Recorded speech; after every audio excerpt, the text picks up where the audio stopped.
മഴക്കെടുതിയിൽ വലഞ്ഞ ഇടുക്കി. കുമളിയിൽ പെരുമഴ വലിയ നാശം വിതച്ചു. കുമളിയിലും പരിസര പ്രദേശങ്ങളിലും വീടുകളിൽ വെള്ളം കയറി. മൂന്നാർ കുമളി റോഡിൽ മണ്ണിടിച്ചിലുണ്ടായി. നെടുങ്കണ്ടം, താന്നിമൂട്, കല്ലാർ, കൂട്ടാർ, മുണ്ടിയെരുമ, തൂവൽ എന്നിവിടങ്ങളിൽ മണ്ണിടിച്ചിലുണ്ടായി. മഴ ഏറെ നാശം വിതച്ചത് കൂട്ടാർ, നെടുങ്കണ്ടം, തൂവൽ എന്നിവിടങ്ങളിലാണ്.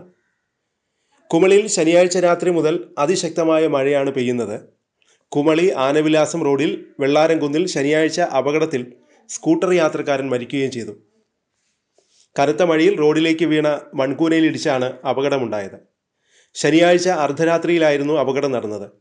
ശനിയാഴ്ച രാത്രി 7 മണി മുതൽ മേഖലയിൽ കനത്ത മഴയാണ് പെയ്യുന്നത്. കുമളിയിലും പരിസര പ്രദേശങ്ങളിലും കനത്ത നാശനഷ്ടമാണ് റിപ്പോർട്ട് ചെയ്യുന്നത്. വീട്ടിൽ കുടുങ്ങിയ 4 അംഗ കുടുംബത്തെ സാഹസികമായാണ് നാട്ടുകാരും പോലീസും ചേർന്ന് രക്ഷപ്പെടുത്തിയത്.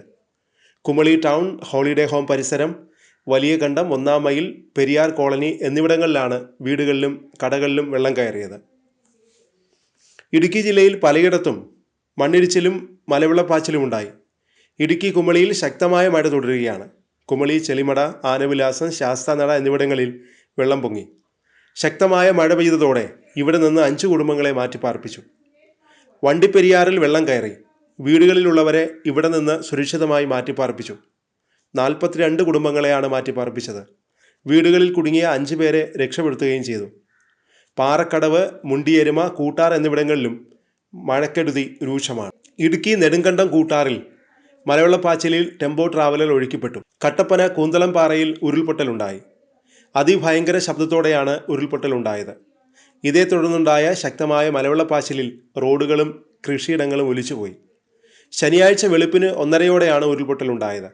വീടുകൾക്ക് മുന്നിലേക്ക് മണ്ണും കല്ലും ചെളിയും ഒഴുകിയെത്തി. ഉരുൾപൊട്ടിയെത്തിയ പ്രദേശത്തെ റോഡുകളും കൃഷിയിടങ്ങളും ഒലിച്ചുപോയി. ഇടുക്കിയിൽ വിവിധ മേഖലകളിൽ ശനിയാഴ്ച രാത്രി മുതൽ ശക്തമായ മഴയാണ് പെയ്യുന്നത്. ശക്തമായ മഴയെ തുടർന്ന് കല്ലാർ ഡാമിലെ 4 ഷട്ടറുകൾ ഉയർത്തി. മുല്ലപ്പെരിയാർ ഡാമിലെ ജലനിരപ്പ് 132 അടിയിലെത്തി. ഇതേ തുടർന്ന് സ്പിൽവേയിലെ 3 ഷട്ടറുകൾ തുറന്നിരുന്നു.